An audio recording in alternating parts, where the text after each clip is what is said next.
नमस्कार।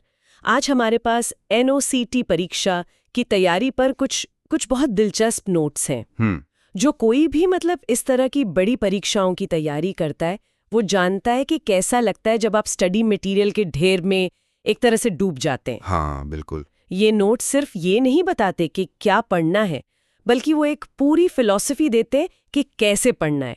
ज्यादा घंटे नहीं, बेहतर घंटे। सही कहा। और जो बात मुझे इन नोट्स में सबसे अच्छी लगी वो ये कि तैयारी को किसी मशीन की तरह नहीं देखते हैं। अच्छा। हाँ, ये एक इंसान के नजरिए से देखते हैं।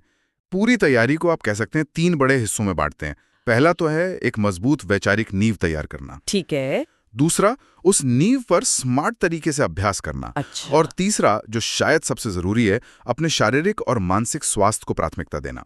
तो ये सिर्फ एक टाइम टेबल नहीं बल्कि एक पूरा लाइफस्टाइल अप्रोच है। चलिए पहली बात पर आते हैं, वो जो आपने कहा मजबूत नींव। नोट्स में एक सलाह है जो थोड़ी चौंकाने वाली लग सकती है। कौन सी? ये कहते हैं कि सिद्धांत के लिए सिर्फ एक मुख्य स्रोत पर टिके रहें। ये थोड़ा जोखिम भरा नहीं लगता? क्या होगा अगर उस एक किताब में कोई गलती हो या वो पुरानी हो? ये एक बहुत वाजिब सवाल है, लेकिन देखिए, इसके पीछे का तर्क है कंफ्यूजन से बचना। अच्छा। जब हम 10 अलग अलग स्रोतों से पढ़ते हैं तो अक्सर छोटी छोटी बातों पर विरोधाभास मिलता है और हमारा दिमाग बस इसी में उलझ जाता है कि सही क्या है। हाँ, ये तो होता है। तो एक भरोसेमंद स्रोत पर टिके रहने और उससे हाथ से नोट्स बनाने, खासकर डायग्राम्स और निमोनिक्स के साथ, उससे दिमाग में एक साफ और मजबूत मेंटल मॉडल बनता है। वो नींव की तरह है जो डगमगाती नहीं है। ठीक है, तो नींव एक भरोसेमंद स्रोत से बन गई, लेकिन उस पर इमारत कैसे खड़ी होगी? ऐसी इमारत जो परीक्षा के दिन ढह ना जाए। हाँ, यहीं पर शायद अभ्यास और रिवीजन की बात आती है, जिसे नोट्स में सफलता की कुंजी कहा गया है। इसमें एक्टिव रिकॉल और स्पेस्ड रेपिटेशन जैसे शब्दों का जिक्र है। सुनने में काफी टेक्निकल लगते हैं ये।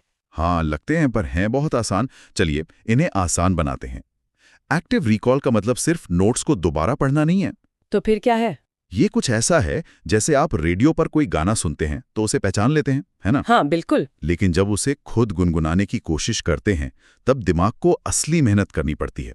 एक्टिव रिकॉल वही मेहनत है, किताब बंद करके जानकारी को याद करने की कोशिश करना। ये दिमाग के न्यूरल पाथवेज को 10 गुना ज्यादा मजबूत बनाता है। अच्छा, और ये स्पेस्ड रेपिटेशन क्या है? मुझे तो पहली बार में ये रिवीजन को टालने का एक फैंसी तरीका लगा था। नहीं, बिल्कुल नहीं। ये उसका ठीक उल्टा है।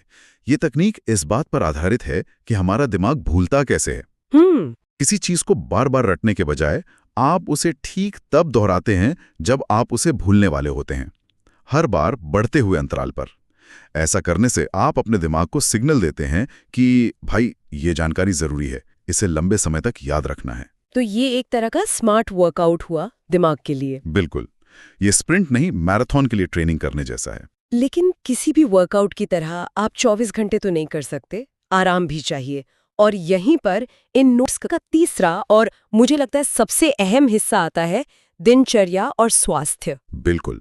ये हिस्सा उस पुरानी सोच को चुनौती देता है कि सफलता के लिए रात रात भर जागना जरूरी है। सही बात है। नोट्स साफ कहते हैं कि थके हुए दिमाग से 8 घंटे पढ़ने की तुलना में एक ताजा दिमाग से 3 घंटे की पढ़ाई कहीं ज्यादा असरदार होती है। हाँ। 6-8 घंटे की नींद, पढ़ाई के बीच में ब्रेक, थोड़ा योग या गहरी सांस लेना, ये सब तैयारी का हिस्सा है, उससे अलग नहीं है। बात बस ये समझने की है कि आपका दिमाग आपका सबसे बड़ा औजार है और एक थके हुए औजार से अच्छा काम नहीं हो सकता। तो अगर हम इन सभी बातों को एक साथ देखें तो बड़ा सबक क्या है? मुझे लगता है ये सिर्फ 3 अलग अलग टिप्स की लिस्ट नहीं है। ये तैयारी को देखने का एक पूरा नजरिया है, एक तरह से हसल कल्चर से स्मार्ट वेलनेस कल्चर की ओर एक बदलाव। क्या बात है, बहुत अच्छा कहा आपने। ये कहता है कि एक शांत, स्वस्थ और केंद्रित दिमाग जो स्मार्ट तकनीकों का इस्तेमाल करता है, वो हमेशा एक तनावग्रस्त दिमाग से बेहतर प्रदर्शन करेगा जो सिर्फ घंटों की गिनती कर रहा है। आपने इसे बिल्कुल सही तरीके से समझा है और ये हमें एक बहुत दिलचस्प सवाल पर लाकर छोड़ता है। क्या? देखिए, ये नोट्स नॉर्सेट परीक्षा के लिए एक बेहतरीन ढांचा देते हैं, लेकिन सोचने वाली बात यह है कि सीखने के ये जो सिद्धांत हैं, जैसे एक्टिव रिकॉल, स्पेस्ड रेपिटेशन और अपने स्वास्थ्य को प्राथमिकता देना, क्या इन्हें सिर्फ एक परीक्षा पास करने के लिए इस्तेमाल किया जाना चाहिए? या फिर ये जीवन में किसी भी नए कौशल को सीखने या किसी भी क्षेत्र में महारत हासिल करने के सार्वभौमिक नियम हैं?